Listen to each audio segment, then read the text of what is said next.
eyes and this is and this, So sometimes when you let people relax, they'll listen more. That's an amazing point. Sometimes you got to just kind of cut through some of it so that people will begin to just relate to you and feel like they can let down their guard too, right? Exactly. Because when they let down their guard, then they will listen more to you. And then, of course, from being in the pulpit, I see some of the funniest things. I mean, in church, you see some things that you wish you could say from the pulpit that you already saw or heard in the choir. And I just realized that I can use both because God called me as I am. And I just believe that humor brings about a smile and it takes you back to a time of innocence. That's right. And I love what you said, that God called you as you are. And that's all he asked us to do, is just kind of show up as we are, right? Exactly. We don't have to dress it up. He knows every hair on our body, so there's no need for us to try to put on some different attire because he knows who we are just as we are, right? That is so true. And I wish people could understand that, because a lot of people misunderstand me because they think, well, he has this biblical knowledge, but it seems like he's playing with it. No, I'm getting to you through humor. That's what I'm doing. That's right. That is absolutely right. So I got to ask you, because I know, we're doing this interview via Zoom. So we're all kind of quarantined in our own corners because of COVID-19. So talk to us a little bit about the humor that you've seen so far with even this current situation that we're going through. I'm seeing people that don't like the people they live with. I'm also out and about in the stores because I still go to my job. I see people with masks on, but their nose is not covered. And people wearing pajamas in the stores. Okay, wait a minute. You're going to get right back into bed with the same germs that you walked around in. And the biggest thing is a person like me who have allergies. I was in a store and I coughed and I thought everybody was going to throw me out of that store. So seeing people suppress coughs to the point where they almost want to pass out, that was funny. And of course, the people that can't get their hair done and nails, so you're seeing a lot of gray hair. I didn't know so many people dyed their hair. I see gray hair. I see beady beads. I see nails on women that look like fellas now. It's yeah. You asked the question, so that's what I'm seeing. So I can't wait to get back on stage. So you got a lot of material that you can use when it's that time. A lot.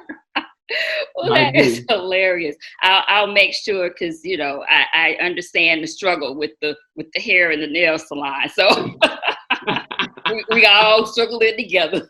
Struggling. Oh, I tell you, I had to wet mine down and everything else, and because it's long, I look like one of the Cosby kids. I ain't lying. That is hilarious. Well, and so you talked to us a little bit about where you kind of got your start, the fact that you grew up in Baltimore. And, I personally know your story that, you didn't grow up with what we always call the silver spoon in our mouth, right? And you touched on it a little bit, but I would love for you to expand on it a little more in terms of how did you use that, your comedic anointing to kind of help you through as you were growing up? Well, first of all, most people, if they really, really look back, you didn't know you were poor because you had 3 meals. So you didn't know soup was leftovers watered down. So, in Baltimore City, it's a lot of fighting, a lot of growing up. Hey, you better get them before they get you. And I knew that wasn't my personality. And I knew at a young age, even though I wasn't raised in church, I knew that I had some kind of calling to make people feel better. I had a nickname, Cuddy, and that was negative because of a situation I had to handle. But at the same time, it's not my personality, So I rather make you laugh or smile than to hurt you. That was just me growing up. And hearing sometimes what our grandmothers used to say, all wrong and messed up. I was saying to myself, my mother used to say, look at this room. It looked like a pig pen. Well, you know what's funny to me? I've never seen a pig pen. So I didn't know if she was insulting my brother or not. Or not. Hey, okay.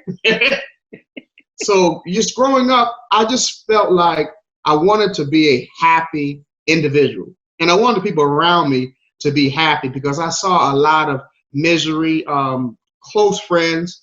I didn't realize it until now that they were alcoholics or parents that really wasn't there. And you don't ask questions about who's the lady that's in there that's calling you for dinner, that there's the grandmothers. They didn't even know where their parents were, mother or father. So, and I saw that they could smile, but yet they didn't have a mother or father. One may have been incarcerated, one may have been on drugs, and they had a sense of humor. They were laughing and singing on the corners with me, and finding out later that they had a struggle that they was living with. And I said, wow, I had my parents, though they was, divorced, I always saw my mother, always saw my father. And if they can smile going through what they went through, I had it good. I didn't realize it until I, went to college. Wow.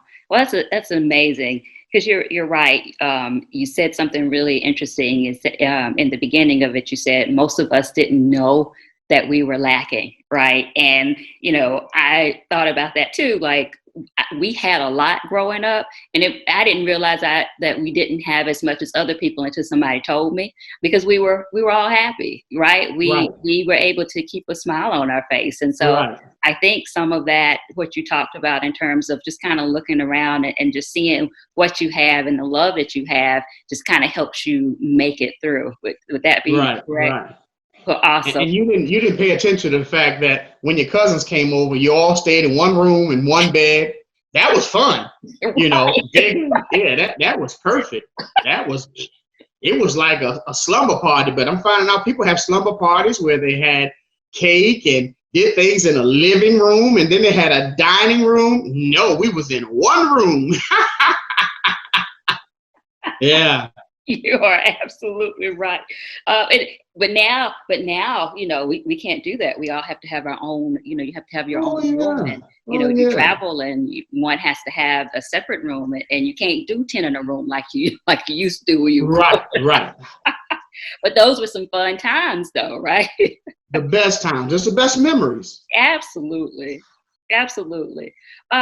So you touched on this a little bit. I want to kind of go a little bit deeper because you said something around when you started preaching, you would see that Christians and folks in the church would be really, really serious, and you saw that they really didn't want to laugh. Well, I contend, just like you, that laughter is a healthy thing, and it's an important thing for you to do. And so I'm wondering if you can share with us just kind of some examples of how God has made you laugh, or even where you've seen humor in the Bible before. Wow, that's a good one. Well, God makes me laugh because of things I went through personally. A lot of trials and tribulation, a failed marriage after 20 years. And I saw people who were with you when you were Reverend Powell and you're married, and you realize that, I'm teaching family and I'm teaching togetherness and holding still. And I saw people turning their backs.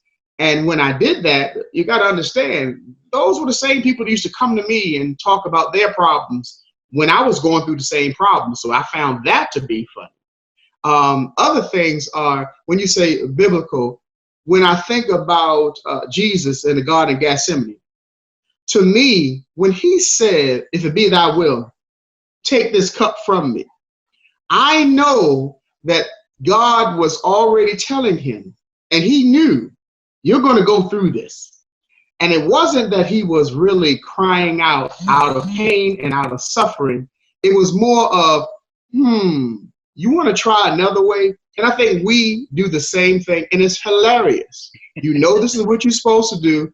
Go ahead and do it and make it happen. And I just find that hilarious, because people look at simple things like the Lord's Prayer and the origin of it. And I just see humor in that, and humor in people's dissecting what's really the word to suit them. That's funny to me. That's hilarious. So say more about that. I'm not gonna let you off the hook with that one. So you said, Okay, I'm gonna give you an example. The question is, if you are walking from Walmart and you know you need $216, and on your way in, you see an elderly lady drop her wallet, and in that wallet is $218. You're going to say, God blessed you and gave you an increase. Come on, man. No, no, no. so that wasn't. But I find that funny because people will get up and testify that that happened. No. Or people would go to car lots and lay their hands on cars and say, God told me to touch. And you don't have a job, bad credit. No, no, church folk, no, no, stop. Oh, Lord gonna send me a husband. Well, you already married, baby. You just don't like who you married to. No, stop. You heard it. Oh yeah. Yeah. Now I need to warn my viewers. Viewers, I told you. Now, Yeah. belly roll laugh. So if you ain't ready, if you weren't ready, Right. this is the. You want another one? Absolutely, absolutely. The prayer of Jabez. Lord, send me my increase.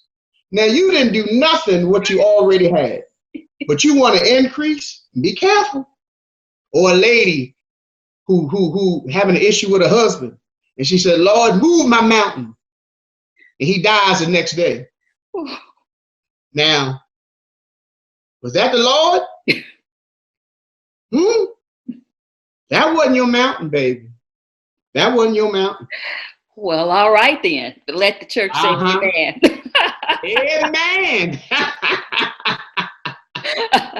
So I gotta ask you, Big Win. Now, again, I know we've been talking about laughter being really good medicine, and somebody said a long time ago that sometimes you gotta laugh to keep from crying, and I personally know that you've had you've experienced quite a bit of loss first with your father, and then next with your son. So I know, first of all, my condolences, and I know that's super tough. But yet here you are laughing and smiling with me. And so I gotta ask you, how do you continue to smile when you've gone through so much? That's a good question. One issue is my father, when he had his stroke at 55, which is the age I am right now, so that's why I'm really taking care of myself. Yeah. His laugh was so loud, and he couldn't hear after he had a stroke. So he'll be listening to a TV that's really loud, and he just bust out laughing. And then same with my son. He had his struggles and everything else. He died at 38 in a car accident a year after my father had passed. And the only thing that really gets me through is thinking about, believe it or not, their laugh and their smile. You know how after a while you forget the scent of a person. And when they're gone, you don't get the touch of that person. You don't feel their hands or anything like that. You might not even remember their particular dialect when they're talking, because you don't have recordings unless you look at a lot of films. But the one thing you still remember is their laugh and their smile. So it's a lot of times when, I'm sad about the loss, and I'll be by myself, and I might have tears because they're not here. Like I'm riding through Greensboro, and like on Fridays, my son would call me and say, Pops, you want to go fishing? Or Pops, I got good news. But I can just hear his laugh how I say no. He laughs so hard because I talk to him. That's my buddy. So he would say, come on, Pops, and I'll make up some kind of excuse. He'll say, why can't you go Saturday? And I'll say, well, I got aerobics class, something like that. So it's difficult because even a year before that, I lost a great uncle, people really close to me and my golf buddies. I had almost 7 people pass away in the last 24 months. And what I remember is how we all laugh. And I can also say this, just like any other preacher or a nurse or a doctor, you remember how you touch people. I know people who are now resting, in their graves, and I made them laugh. So that's important to me. I didn't hurt them. I didn't do anything physical to hurt them. I didn't lie on them, but I made them smile. So that's my consolation. No, that is wonderful. You touched on something really important about the way that we leave people and the way that we make people feel, right, when we're in their presence. And you just never know. So it's important to keep that top of mind. And so I love what you just said about what you are able to hang on to is the memory Right. of how you made them smile. That's Right. huge.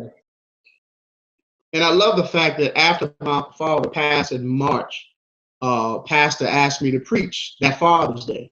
Wow, that was tough for me. But at the same time, I still use humor even doing that because I know how my dad was. You know what I mean? Yeah. So I had to get back on the horse. I got to. But there's a downside to all this.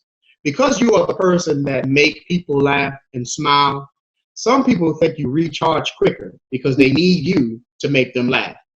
You know this as a minister and as a mom, you have to sometimes put your pain in a box because other people are already expecting so much of you. And it's the same way with me. I went right back to work. Everyone expected me to still be the same person. So sometimes being in this calling, it's I wouldn't say inconvenience, but it makes me kind of look at people and say, wow, can y'all let me breathe for a second? But then again, when God calls you, that's what makes me laugh about the Garden of Gethsemane. Hey, man, I told you to make them laugh until you die. So I had to learn that particular thing. Listen, they're not going to look at how long should you mourn your son or your father, your grandmother, or even your mother. They need you. So go on out there and make them laugh.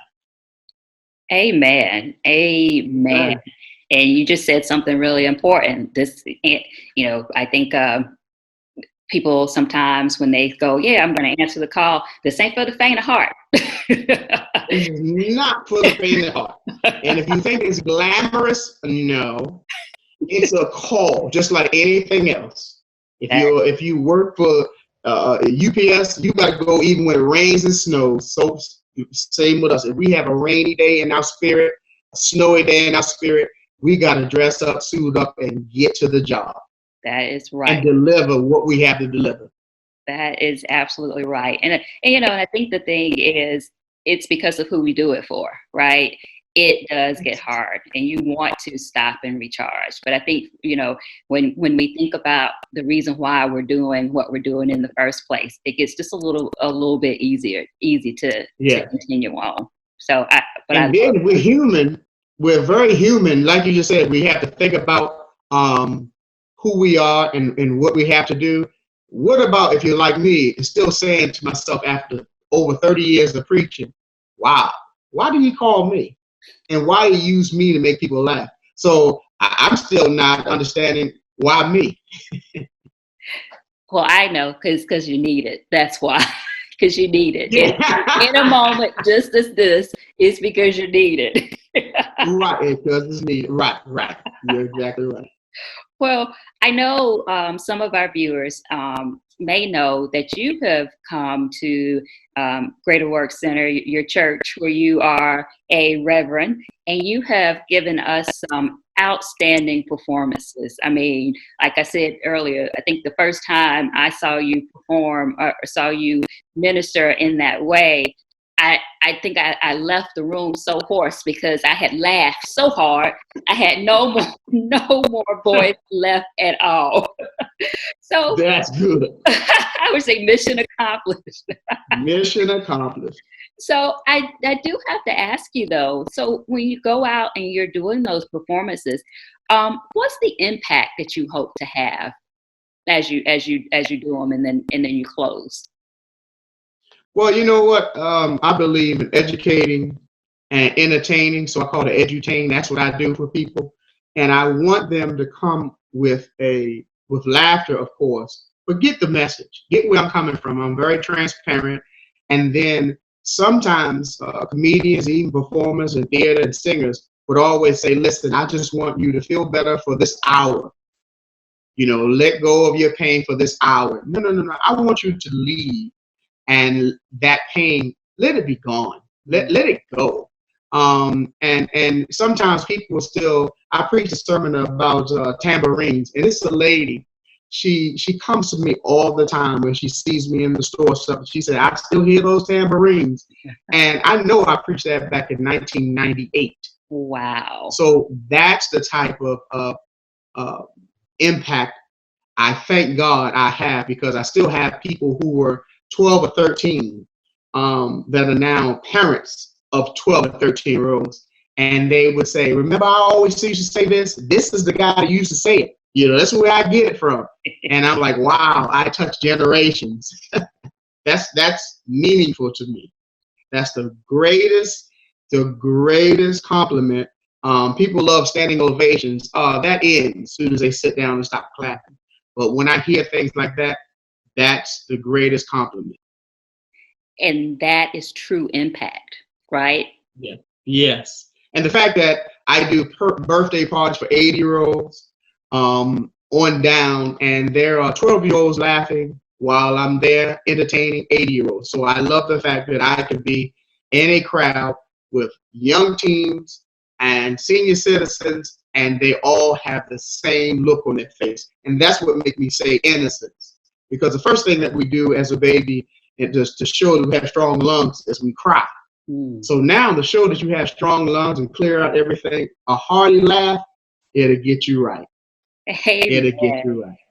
Amen. I truly believe that. Like I said, and that is definitely true impact. So, Reverend Big Win, one of our standing questions that we ask on Sunday Inspiration has to do with where we've seen God today. So I'll ask you, where have you seen God today? Today, I saw him, believe it or not. I just got a guy, he did my lawn, and he cut down all the weeds that was out front. And I literally saw beauty in the cut weeds. I know that sounds crazy. When weeds are standing up and doing what they're supposed to do, it's an eyesore. But the same ones, when they're cut down, they're still weeds, but it looks good.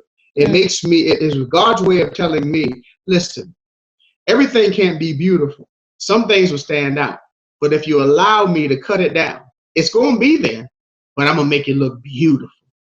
I preach it better than you say. I know. I feel like is there a plate? Is somebody gonna hit us with the song in just a second? I sure heard an organ just now. Dun, dun, dun, dun. But yeah, I'm enjoying nature a lot because of the pollen season, and I saw that because this morning the weeds were standing up in certain areas, and it was just it looks terrible. It looks terrible. It wasn't looking terrible. When it's cut down and out of your sight, it's not gone. So a lot of pain that people have, it's not gone. It's cut down a bit. So, figure out what to do with it and look at it differently. Because my grass now looks pretty and green. It's weeds. It's just cut down even with the grass. Well, amen. Now, I did not ask you this, and you don't know that I'm going to ask you this. Okay. I'm going to wrap us up. However, I'm going to ask you that you do me just a quick favor, though. Can you give me one verse or something? Okay. I've had some good days. I've had some hills to climb. I've had some weary days and some lonely nights. But when I look around and I think things over, all of my days, give my dog, count away my bad days. I won't complain. See, my dog loves it too. Well, thank you so much, Big Win, Reverend Big Win, for being with us today. And I just appreciate you taking the time out to share a lot about your story and your testimony, and to help us laugh. So thank you. Thank you. All right. Well, guys, thank you again for joining us for this episode of Sunday Inspiration. We'll see you next time. Bye. Bye.